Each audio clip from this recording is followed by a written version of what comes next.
Muy buenas noches, amados hermanos. Gracias damos a Dios por poder estar nuevamente aquí para compartir esta lección de nuestro curso, La obra del Espíritu Santo. Nos referimos a la lección número 7, la cual vamos a continuar esta noche, el templo del Espíritu Santo. ¿Qué quiere decir la palabra con esta expresión? Desde la semana pasada, noto que todo lo que hemos visto les ha ayudado a ver claramente la orientación del tema del apóstol en estas cartas, donde menciona estas expresiones que probablemente o seguramente han confundido a muchos y han llegado a interpretarlas de manera literal, han llegado a interpretarlas implicando una acción milagrosa, directa, personal del Espíritu Santo, cuando no tiene nada que ver con el contexto. Y vamos a hablar un poquito más de eso, porque es esta noche, ¿no? Porque es interesante, es sumamente interesante que en nuestra escuela de predicación, por lo menos a mí me consta aquí en la escuela de Panamá, también me consta de escuelas de donde obtengo todavía libros y estamos estudiando por videos, que se entiende que el método correcto de interpretación es el método histórico-gramatical, donde voy a tomar no solamente en cuenta las circunstancias, el a quién escribe, dónde estaban, cuál era la situación, sino también una parte vital que es la gramatical, porque el Espíritu Santo eligió ciertos términos, acomodó esos términos de cierta manera en la escritura y él los quería así, exactamente así. No se equivocó, no hizo algo de más, no hizo algo de menos. Todo está escrito allí en el libro sagrado tal cual él lo quiso. Entonces, cuando tomamos en cuenta las circunstancias y cuando tomamos en cuenta la historia, para ser más amplio en el término, y cuando tomamos en cuenta la gramática, no se sostiene una interpretación de este tipo. Quiero volver a presentar el bosquejo para que recordemos cuáles son las posiciones básicas que se sostienen incluso dentro de la hermandad respecto a esta enseñanza bíblica de la morada, perdón, del templo del Espíritu Santo en la iglesia, siendo la iglesia. Primero, que el templo es la iglesia, puede ser algo milagroso o no milagroso. Si es milagroso, si se entiende como milagroso, hay que preguntar o ver si solamente estaba disponible para el primer siglo, como enseña la escritura, que todo lo sobrenatural estaba para ese tiempo, razón por la cual no pedimos milagros hoy, razón por la cual siempre les exhorto que en sus oraciones se cuiden de no usar expresiones que estén pidiendo milagros. Cuando pedimos que Dios nos ilumine, cuando pedimos que Dios nos dé entendimiento, tenemos que inmediatamente aclarar cómo, eso aprendámoslo, cómo. Señor, danos entendimiento a través del estudio de tu palabra, a través de la sabiduría de tu palabra. Que tu Espíritu Santo nos enseñe con la escritura lo que necesitamos. Siempre ubíquese en la revelación de Dios. Esa es la que tenemos disponible hoy. No hacer milagros ni recibir revelaciones sobrenaturales. La revelación toda está en la escritura. Dice que toda es inspirada y es útil para hacernos perfectos. Entonces, si ella nos hace perfectos, no necesitamos nada más. No necesitamos revelación sobrenatural, no necesitamos hacer milagros, no necesitamos resucitar muertos, no necesitamos tener visiones ni sueños. Con lo que está escrito dice, somos perfectos, enteramente preparados para toda buena obra. Entonces, ¿qué más necesitamos? ¿Para qué queremos más? No. Los milagros están confinados por Dios mismo, esa fue la decisión de Dios, confinados al momento en que se revelaba la escritura, como lo vimos la semana pasada. Así que la interpretación del templo del Espíritu Santo tenga algo que ver con lo milagroso, lo dejaría en el primer siglo. Si se dice que es para todos los tiempos, entonces ya de ahí se ve que es un craso error porque lo milagroso no pasa a todos los tiempos. Bien, luego alguien dice, no, es la iglesia, pero no es milagroso, sino que se refiere a su influencia a través de la palabra de Dios. Y entonces esta posición es una de las que vamos a analizar. Por otro lado está la de el templo es el cuerpo del cristiano, no la iglesia, sino individualmente cada cristiano es un templo, cada cristiano. Entonces, otra vez se pregunta, bueno, ¿se refiere a un templo que toma el Espíritu Santo de manera milagrosa o se está refiriendo a una forma no milagrosa?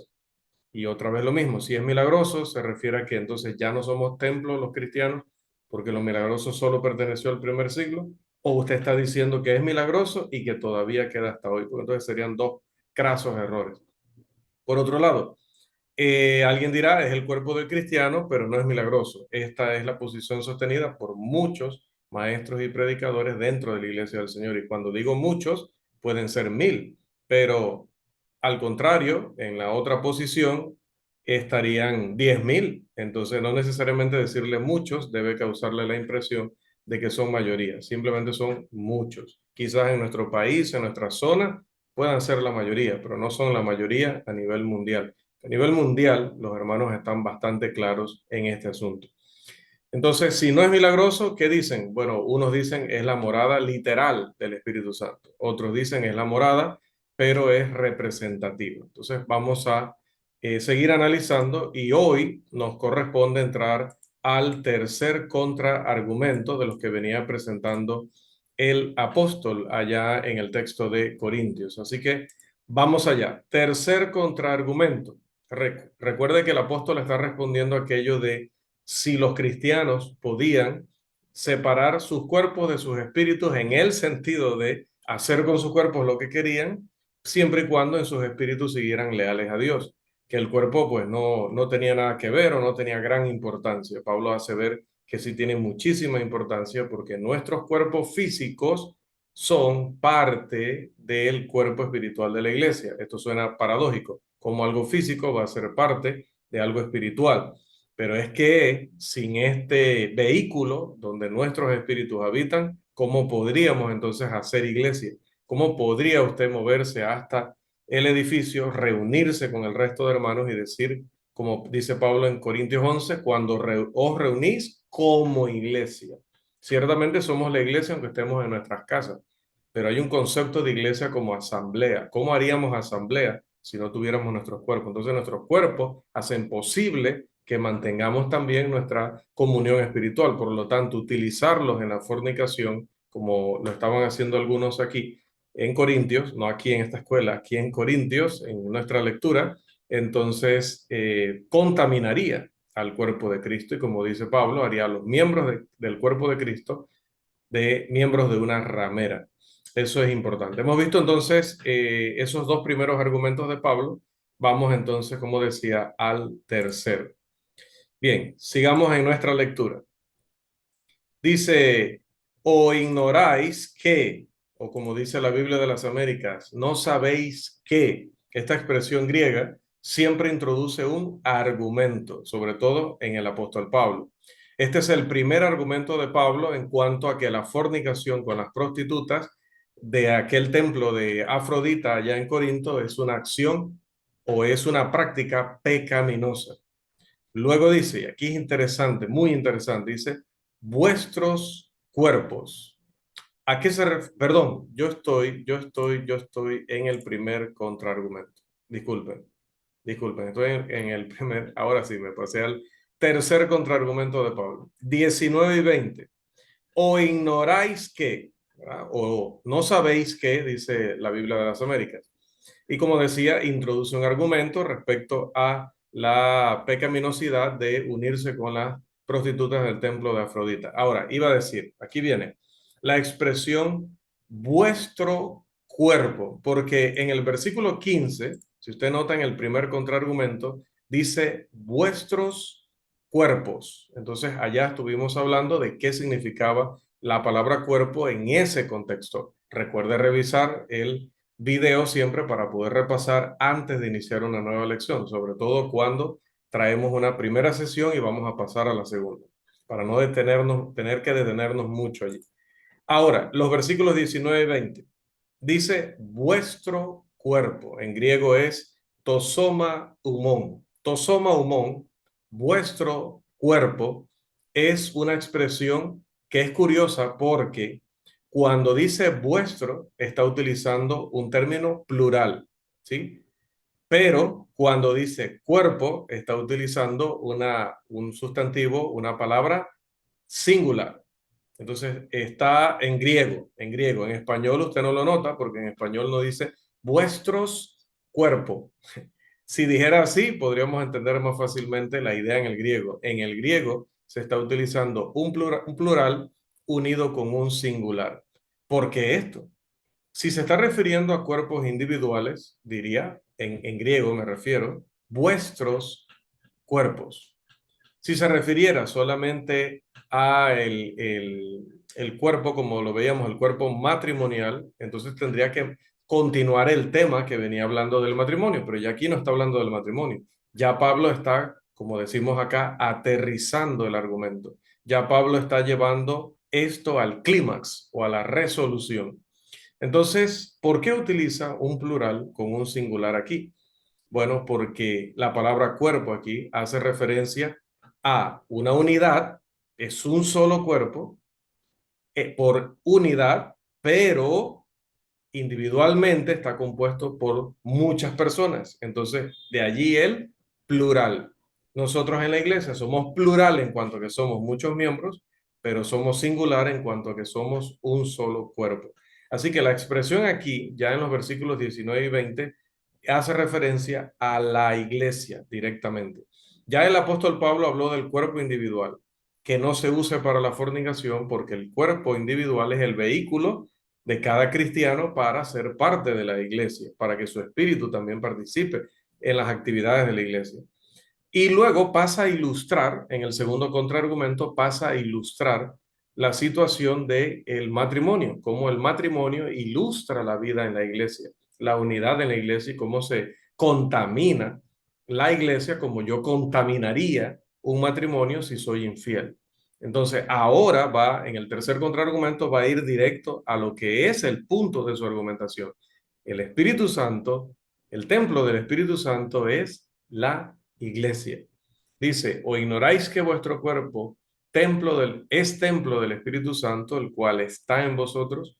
La iglesia tenía el Espíritu Santo mediante la influencia de la revelación de la doctrina apostólica, como también lo tenía por los dones espirituales. Recuerde, 1 Corintios 12 al 27, Romanos 12, 4 al 8, habla de cómo el Espíritu Santo administraba, dirigía y confirmaba en la iglesia a través de los dones espirituales. Los dones tenían el propósito, dice Efesios 4:12, de edificar. También dice Efesios 4, de capacitar a los santos. El templo es edificado, dice Efesios 2:22, por el Espíritu o en el Espíritu. La expresión allí se puede traducir de cualquiera de las dos formas. Entonces dice ahora, ¿o ignoráis que vuestro cuerpo es templo del Espíritu Santo, el cual está en vosotros, el cual tenéis de Dios? Aquí la palabra tenéis de Dios está en un caso gramatical que ya habíamos considerado, que es el caso ablativo. Este caso ablativo es curioso porque dice que este Espíritu Santo lo tenemos de Dios. Ablativo indicaría que se puede traducir de parte de Dios o proveniente de Dios. ¿Y dónde encontramos una expresión así en caso ablativo? En Hechos capítulo 2, los versículos 17 y 18. Lo tengo aquí a mano. Este pasaje dice, y en los postreros días, dice Dios, derramaré de mi espíritu. No sé si alguna vez había detenido a considerar que el texto no dice, como parecieran algunos colegas y hermanos leer, derramaré mi espíritu. No, el texto no dice derramaré mi espíritu, como si derramara la persona del Espíritu Santo. Dice derramaré de mi espíritu. Y el término de, griego apo, involucra fuente, origen. Derramaré desde el Espíritu Santo. No derramará al Espíritu Santo mismo, sino desde el Espíritu Santo. ¿Qué derramaré? Derramaré sobre toda carne. ¿Qué cosa? Poder, porque dice, vuestros hijos y vuestras hijas profetizarán, vuestros jóvenes verán visiones y vuestros ancianos soñarán sueños. Y de cierto sobre mis siervos y sobre mis siervas en aquellos días derramaré de mi espíritu. Otra vez, desde mi espíritu. ¿Y cómo se sabría que él había derramado desde el espíritu? Porque sería evidente a través del ejercicio o del uso de los dones espirituales. Las personas que creen hoy que se ha derramado el Espíritu Santo mismo sobre cada uno de ellos, pues tendría el hándicap de demostrar, probar, manifestar, y cómo es posible eso. ¿Cómo lo mostraban los cristianos del primer siglo? Lo mostraban a través de los dones espirituales. Bien, es probable que aquí la expresión tenéis el Espíritu Santo, me refiero a Corintios 6, 19 y 20, se refiere a eso, a los dones espirituales. Aunque eso no impide que la iglesia siga siendo el don del Espíritu, el templo del Espíritu Santo, incluso en estos tiempos cuando no hay dones. Porque todo lo que confirmaron los dones, todo lo que primero revelaron y todo lo que luego confirmaron, todas esas maravillosas obras, siguen con nosotros, aunque hoy no esté Dios levantando muertos, aunque Dios hoy no esté dando nuevas revelaciones, aunque Dios hoy no esté profetizando a través de ministros, aunque Dios hoy no esté sanando a través de ministros, todas esas cosas están escritas y siguen con nosotros hoy.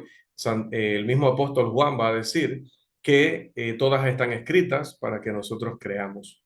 Si todavía se necesitaran hoy, no habría habido necesidad de escribirlas, pero están escritas para que nosotros al leer podamos creer y de esa manera podamos tener vida eterna.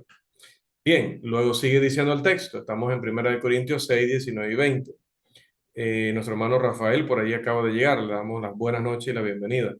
Sigue diciendo el texto, y que no sois vuestros, terminando allí la pregunta. Si nosotros ya no somos nuestros, si ya no nos pertenecemos, entonces no tenemos libertad de hacer lo que nos plazca, lo que estaban pensando los hermanos en Corinto, que podían hacer todavía con sus cuerpos lo mismo que hacían antes del bautismo, y eso no puede ser.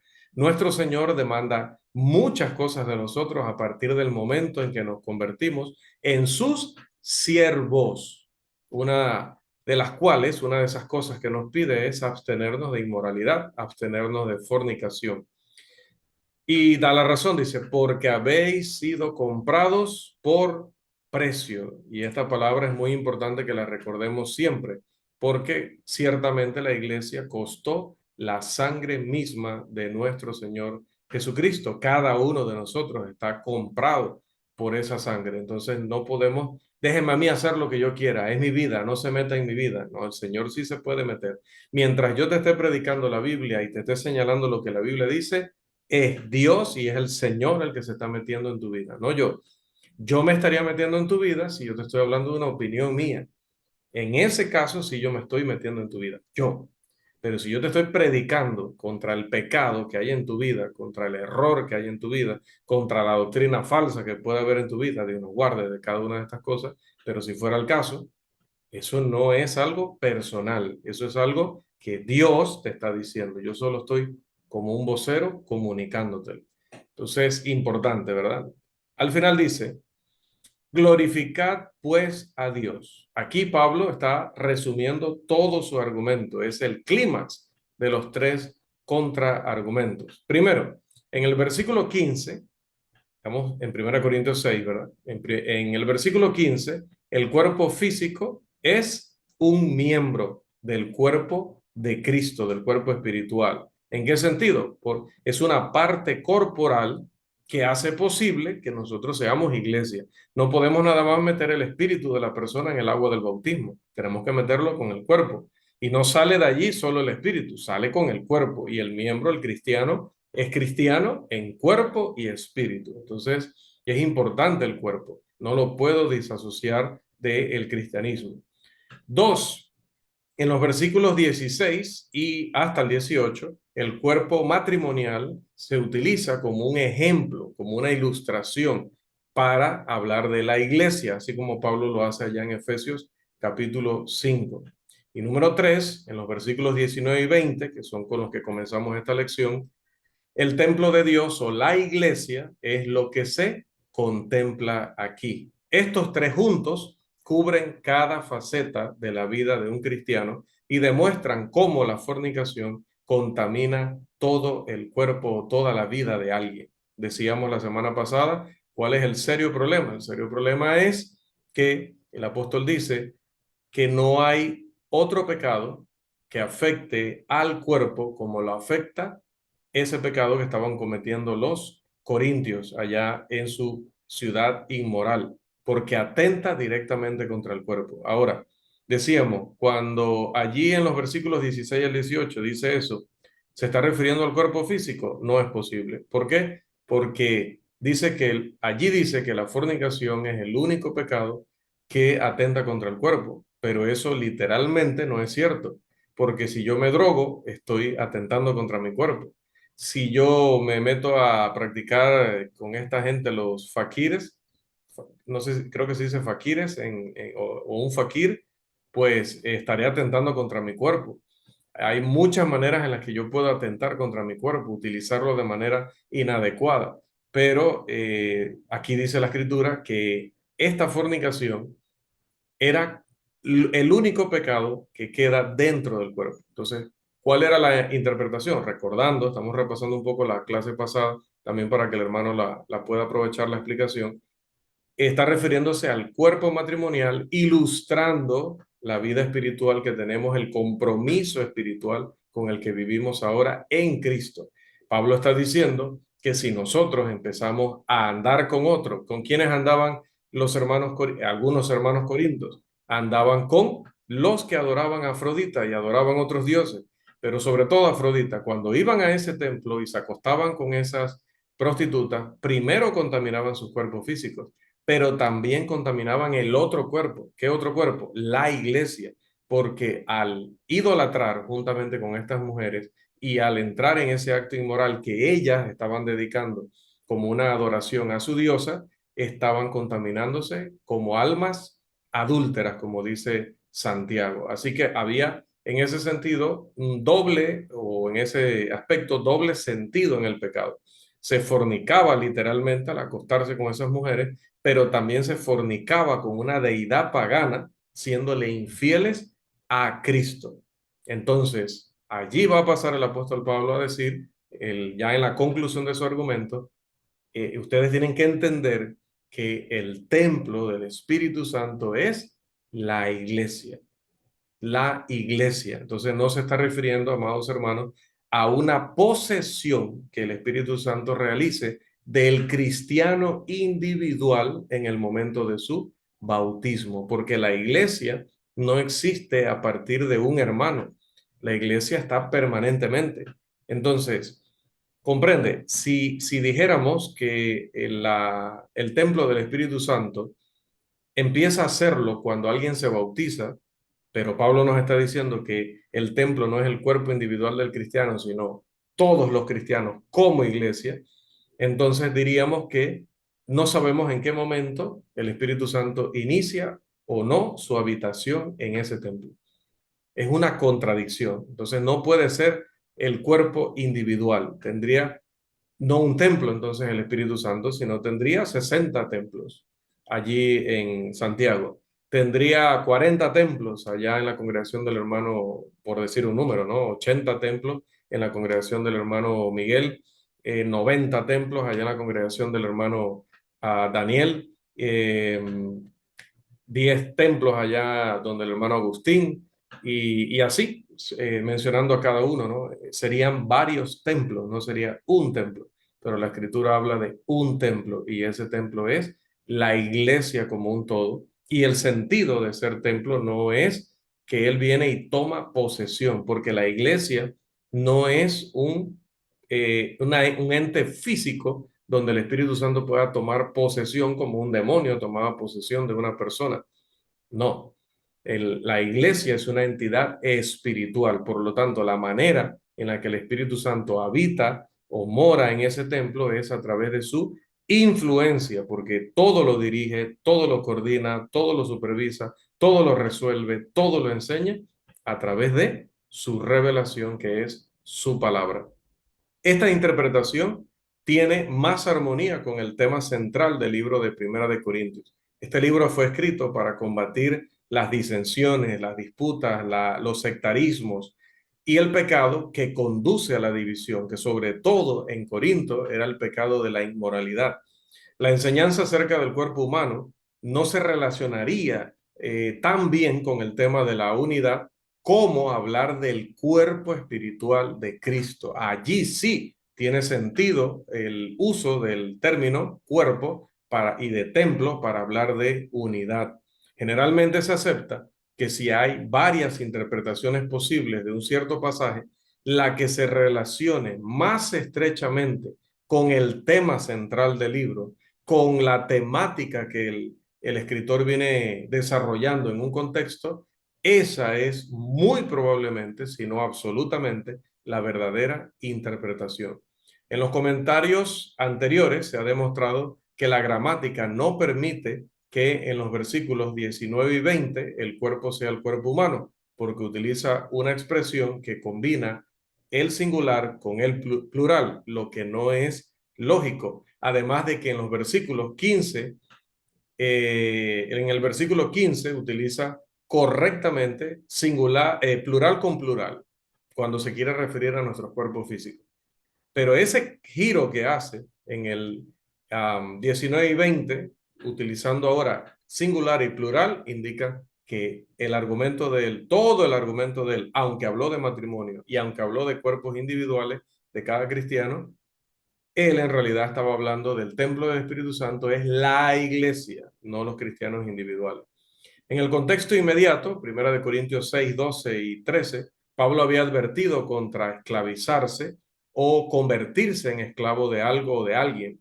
Cuando alguien sirve en el templo satánico de Afrodita, se esclaviza o se convierte en siervo de Satanás. Recuerde lo que dice Jesús allá en Juan 8:34, en Mateo 6:24 y el mismo apóstol en Romanos 6:16. Entonces, cuando nosotros no consideramos estas cosas, cuando nosotros no tomamos en cuenta todos estos puntos, caemos en un grave error que es descuidar el contexto histórico. Particularmente esta noche analizamos descuidar el contexto histórico del texto de Primera de Corintios 6, 19 y 20. ¿Y a qué nos referimos con ello? Bueno, que muchos expositores y escritores han argumentado adecuadamente a favor de lo que siempre hemos llamado el método gramático histórico de interpretación de la Biblia, que es decir, que es necesario, es vital, es ineludible tomar en cuenta no solamente la gramática de los textos bíblicos, sino la historia de los textos bíblicos. Por ejemplo, dice Birkler, a través de la historia podemos ver el surgimiento gradual de las presuposiciones y prácticas que ahora se conocen como el método gramático histórico de interpretación. Este método sugiere que el significado de un texto es el significado pretendido por el autor y que la intención del autor se puede derivar con mayor precisión observando los hechos de la historia y las reglas de la gramática en lo que estas cosas aplican al texto estudiado. O sea, básicamente lo que viene a decir aquí Birkler es, el método gramático histórico no es más que preguntarme, ¿qué quiso decir el autor? Eso es lo que me debe interesar a mí, no qué creo yo, qué supongo yo que quiere decir el autor, no, qué realmente él quiso decir. Y para saber qué realmente él quiso decir, no puedo hacer otra cosa que ver la gramática, qué fue lo que él escribió, cómo lo escribió y la historia, a quién lo escribió, cuándo lo escribió, cuáles eran las circunstancias. Y para eso tengo que tomar en cuenta, como hemos visto en interpretación bíblica, muchos detalles. Históricamente, este método de interpretación ha sido el método aceptado por nuestros hermanos fieles y es el que hemos practicado para poder entender adecuadamente la escritura, porque es que es así, es que interpretar la escritura debe ser preguntarle al autor qué él quiso decir y no tratar de imponerle yo lo que a mí me parece que quiso decir. Por ejemplo, el hermano Gobel Music, un magnífico expositor de la escritura, creo que el hermano ya tuvo que haber fallecido, me parece que el hermano vivió para el siglo XX y seguramente pues en esa época murió, creo yo.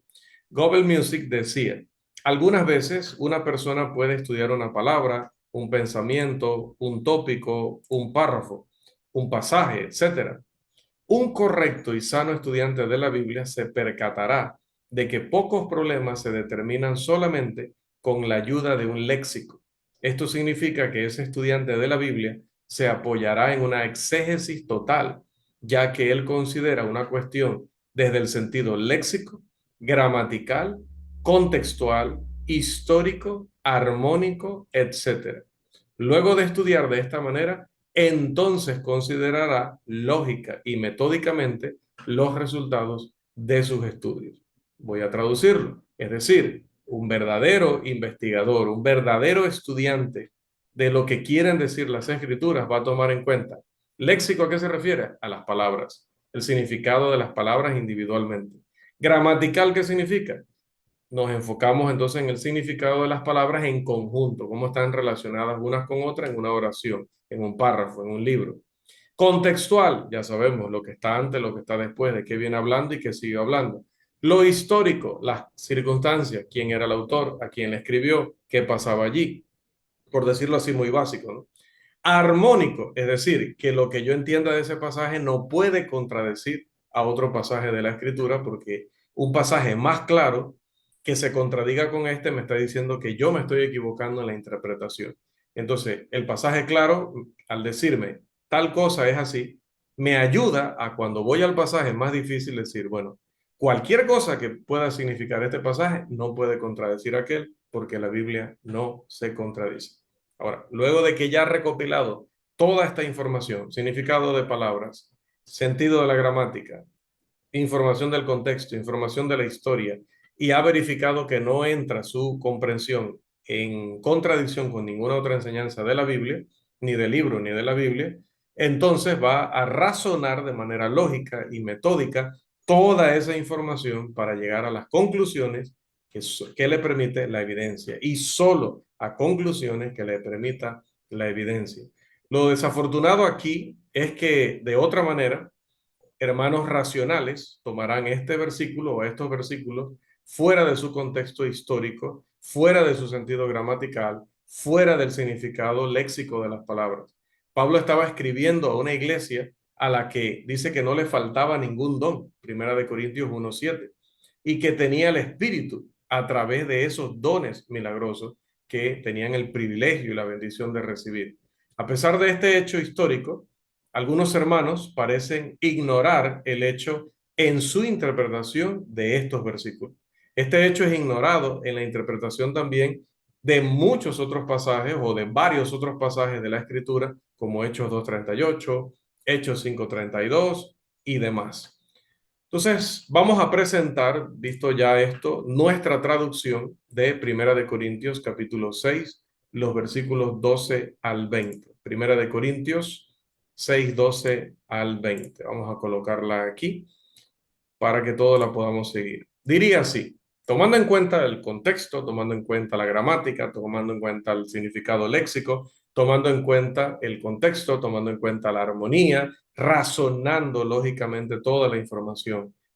Este sería el pasaje. Todas las cosas me están permitidas, pero no todas son convenientes. Todas las cosas me están permitidas, pero no dejaré que ninguna tenga autoridad sobre mí. Los alimentos son para el vientre y el vientre es para los alimentos, pero el cuerpo no es para la fornicación, sino para el Señor y el Señor para el cuerpo. Y Dios, que también resucitó al Señor, también nos resucitará a nosotros mediante su poder. ¿No saben que sus cuerpos son miembros de Cristo? ¿Tomaré los miembros de Cristo y los haré miembros de una ramera? Eso jamás. ¿No saben que aquel que se une con una ramera, ambos se convierten en un cuerpo? Porque Él dice, los dos serán una sola carne. Pero el que se une al Señor es un espíritu con Él. Huyan de la fornicación. Todo pecado que comete un hombre es sin el cuerpo, pero el que comete fornicación peca contra su propio cuerpo.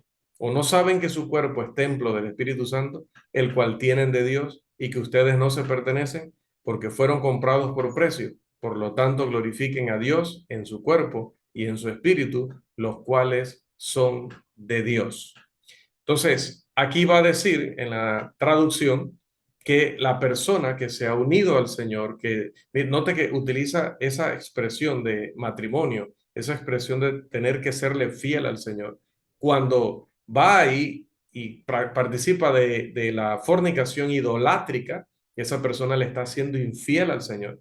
Esa persona está rompiendo el pacto que tiene con el Señor. Y en ese contexto es que está utilizando el apóstol la expresión cuerpo.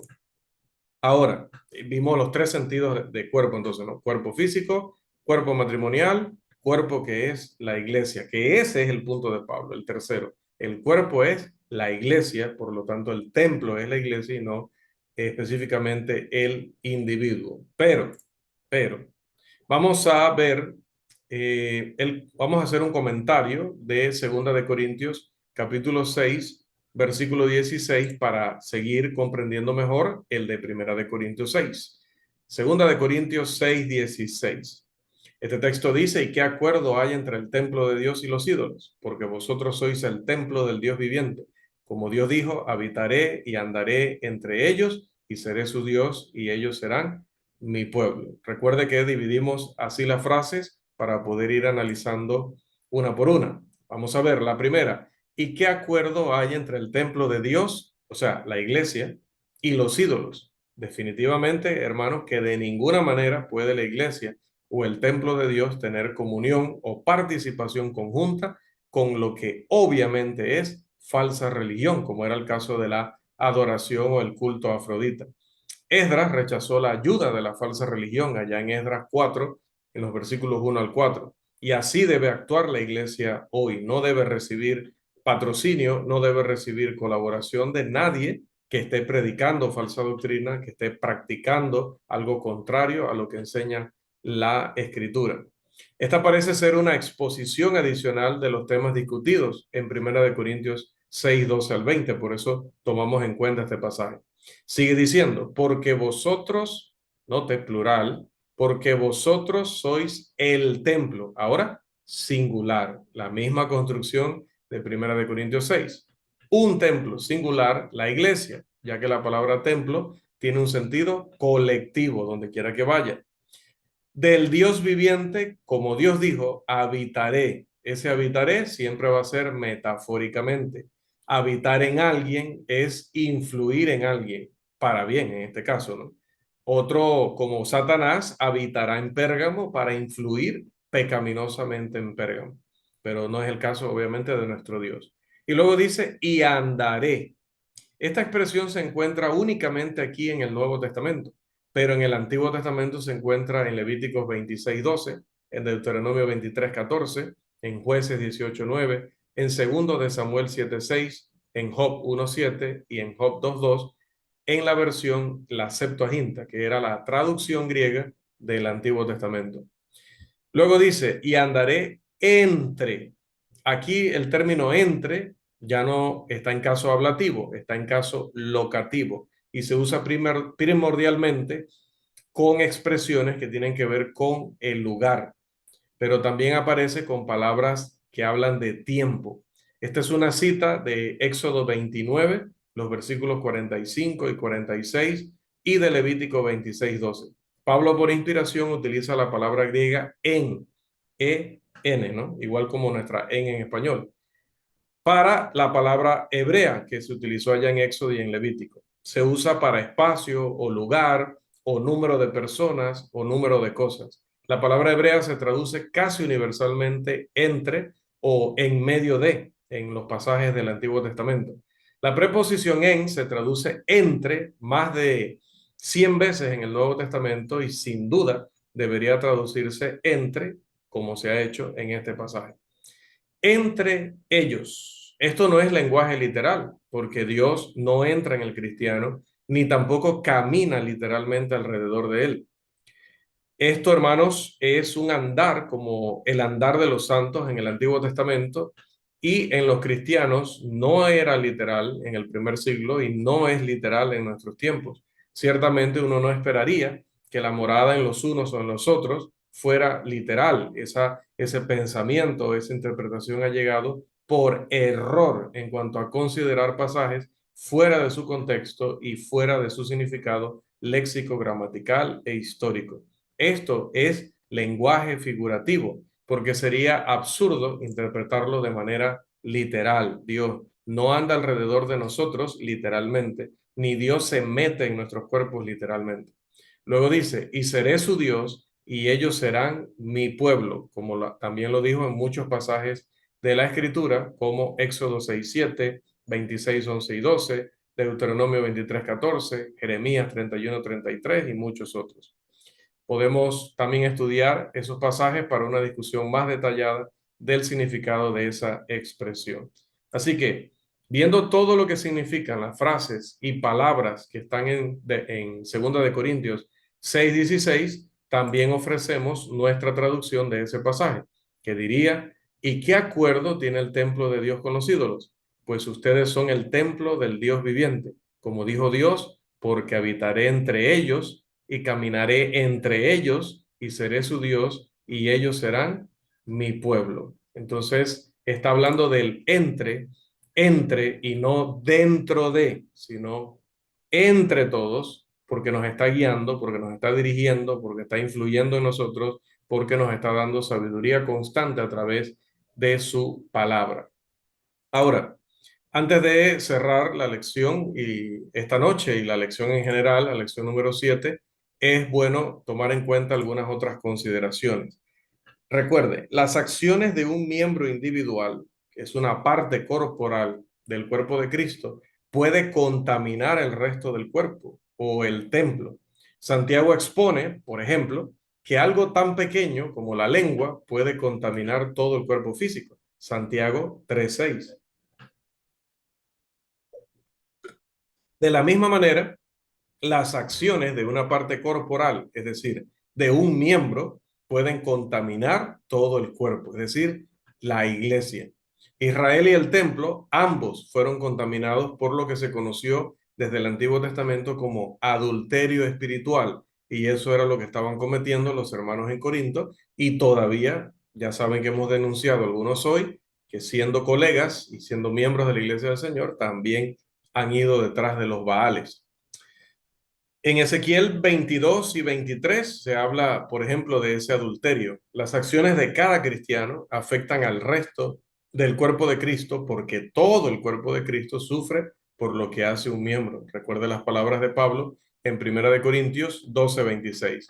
Ya que Jesucristo solo tiene un cuerpo, recuerde Efesios 4, y que el cuerpo es la iglesia, recuerde Efesios 1:22 y 23, se sigue que él tiene solo una iglesia. Esto es básico, esto lo hemos utilizado muchísimas veces para explicarle a las personas en el evangelismo. Pablo llama a la iglesia la familia de Dios, el templo del Señor, allá en Efesios 2:18 al 22, ya que Pablo iguala a la iglesia con el templo y que solamente hay una iglesia, entonces debe haber solamente un templo de Dios y no 60 templos en la congregación de Santiago, 40 templos en la otra congregación, 90 templos y 500 templos. La doctrina de que el cuerpo físico del cristiano es un templo del Espíritu Santo implica que hay una multitud de templos, lo cual contradice todos estos pasajes. Este servidor ha escuchado a algunos predicadores citar 1 Corintios 6:19 al 20. ¿O ignoráis que vuestro cuerpo es templo del Espíritu Santo? Glorificad pues a Dios en vuestro cuerpo, afirmando lo siguiente, que Pablo le recordaba a los corintios que como cristianos sus cuerpos eran templos del Espíritu Santo que moraba en ellos personalmente, literalmente, físicamente. La lección en 1 Corintios 6:19 y 20, siguen diciendo nuestros colegas, es que nuestros cuerpos individuales deben estar dedicados al servicio a Dios. Y aquí estoy citando a dos hermanos, apellidos Pack y Stancliffe, para que nadie diga, y queda aquí grabado, que me estoy refiriendo específicamente a alguna persona en mi país o en mi entorno. No, no, no, no. Ya esto lo han dicho personas hace muchísimos años, es más, antes de que nacieran muchos de los más viejos colegas que yo pueda tener en este bello país donde vivo, por lo que no necesitaba ni que nacieran, crecieran, se reprodujeran e interpretaran este pasaje de esa manera errónea para hoy señalarlos o acusarlos. No. Hablemos de Pack, hablemos de Stancliffe y olvídense de los demás. Mire cómo estos hermanos interpretan estos pasajes de manera que violenta completamente el contexto. El ídolo Afrodita sostenía una manzana, no sé si alguna vez se ha percatado de ello. En el griego la palabra es melon para manzana, mire, y nosotros melón para melón. No, pero allá era melon. O para referirse a la mandrágora, que también es una palabra que se utiliza mucho en los textos antiguos. Y que supuestamente esa mandrágora o esa manzana era una poción de amor. Bien, Recuerde Génesis 30, 14 al 16 para esto de las pociones de amor. También existía una Afrodita negra. Sí, el progresismo, los progres vienen de hace mucho tiempo, imagínense. Había también una Afrodita negra en Corinto llamada Melainis. Entonces, note que la mandrágora era Melon y esta Afrodita negra era Melainis. Esto puede consultarlo allá en el boletín de la biblioteca John Rylands en Inglaterra, el día que usted quiera. Es probable que los cristianos en Corinto conocieran estas cosas y que Pablo estaba haciendo un juego de palabras con la palabra griega melos, la cual se traduce miembro en Primera de Corintios 6, y no que se esté refiriendo específicamente a los miembros físicos de un cuerpo de un cristiano siendo el templo del Espíritu Santo. Esta, por supuesto, sería la figura del lenguaje conocida como paronomasia. Paronomasia. Esa palabra me costó, la practiqué y ahora mismo de nuevo tuve dificultad. Paronomasia. ¿Qué es la paronomasia? Semejanza fonética entre dos o más palabras que únicamente se diferencian por una vocal o una consonante. Y listo, las palabras estarían puestas entonces en antítesis, ¿no? No vamos a tomar los miembros de aquí para ponerlos allá. No vamos a tomar los miembros del cuerpo de Cristo para dárselos a Melainis, a la diosa esta, ¿no? Pero bien, consideremos algunas objeciones. Me quedan unos minutos. Vamos a ver en el reloj oficial acá. Sí, por supuesto. La primera objeción presentada por aquellos que enseñan la morada personal del Espíritu Santo es que la posición de este servidor le resta incentivo a vivir una vida pura. Porque claro, dice, te conservas más en pureza si crees que cargas a la persona literal del Espíritu Santo dentro de ti. Si Dios ha tomado posesión tuya, entonces te vas a cuidar más de pecar porque lo cargas allí dentro. Pero después de tantos años, no voy a decir ahorita mi edad, pero después de tantos años de vida y después de tantos años en el ministerio, desde 1996 estamos predicando la palabra. No he visto que los cristianos se porten mejor. No he visto que las iglesias crezcan en número más porque los hermanos estén con temor de ofender a la persona del Espíritu Santo dentro de ellos literalmente y personalmente. De hecho, muchas personas, tales como los ateos, argumentarán que las acciones son malas únicamente si dañan a otros. Solamente. Ellos argumentan esto respecto a muchos pecados y frecuentemente usarán la expresión, oye, pero si ese fue un crimen sin víctimas, esa fue una mentira piadosa, oye, pero si la persona estaba simplemente pues salvando su vida, etcétera, ¿no?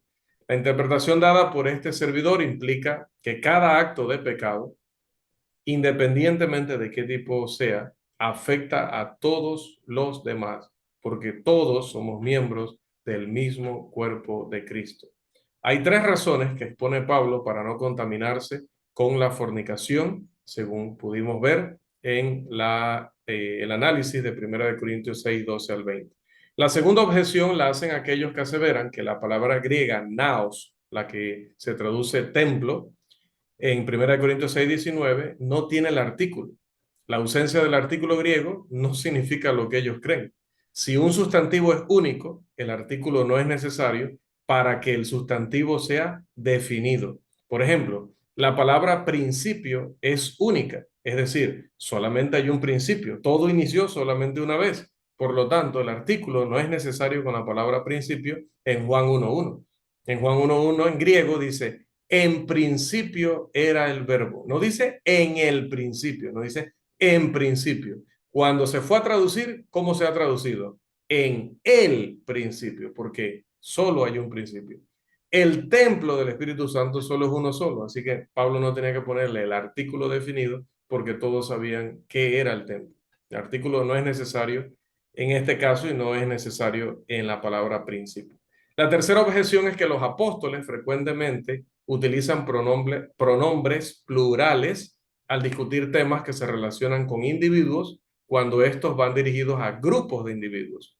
Pasajes como Hechos 2:38, Primera de Timoteo 3:12, Efesios 4:21 al 23 y Efesios 4:25 son citados como ejemplos de hablar en plural, aunque en realidad el mandamiento era un mandamiento singular. Muy bueno, esta objeción o este argumento me parece muy interesante. De estos pasajes citados, solamente uno, Efesios 4, 21 al 23, es de la misma naturaleza que Primera de Corintios 6, 19 al 20. Y este tiene un sustantivo colectivo, no singular. El caso de Hechos 2:38 es de una oración compuesta en la cual el expositor se dirige a dos grupos en la misma oración. Primero, a todos los presentes se les ordena arrepentirse. Y dos, a todos los que se arrepienten se les ordena individualmente que se bauticen. Dana y Mantei declaran en su léxico un sujeto plural neutro regularmente toma un verbo singular. Entonces, esto lo explican incluso los gramáticos, ¿no? O los gramatólogos. Ellos dicen no necesariamente el hecho de que utilice plural para referirse a individuos implica que todo el tiempo se tenga que interpretar como individuos o así en cada pasaje. Aquellos que objetan las reglas de la gramática o se oponen a ellas necesitan dar un principio racional mediante el cual puedan demostrar que es bíblico, es cristiano, es espiritual abandonar la gramática. Si el Espíritu Santo utilizó ese idioma y si el Espíritu Santo reveló esas palabras es porque las tenemos que respetar. Esas son las palabras del Espíritu de Dios. La cuarta objeción la hacen quienes aseveran que el templo del Espíritu Santo debe ser el cuerpo humano debido a la ausencia del artículo griego en 1 Corintios 6:19. Esto supuestamente prueba que esto no puede ser la iglesia, sino que debe ser el cuerpo humano. Este argumento se puede reproducir mediante un silogismo que les presento allí en pantalla. Dirían, y con esto cierro, todos los A son B.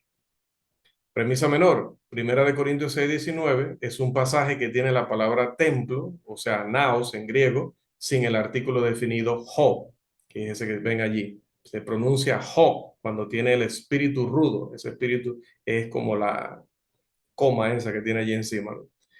Conclusión, si todas las A son B y si 1 Corintios 6:19 es un pasaje que tiene la palabra templo sin el artículo definido, entonces 1 Corintios 6:19 es un pasaje que se refiere al cuerpo humano.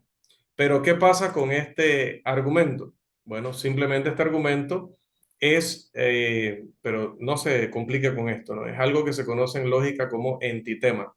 La premisa mayor sería, todos los pasajes que tienen la palabra templo sin el artículo definido son pasajes que se refieren al cuerpo humano, el artículo definido delante de la palabra templo.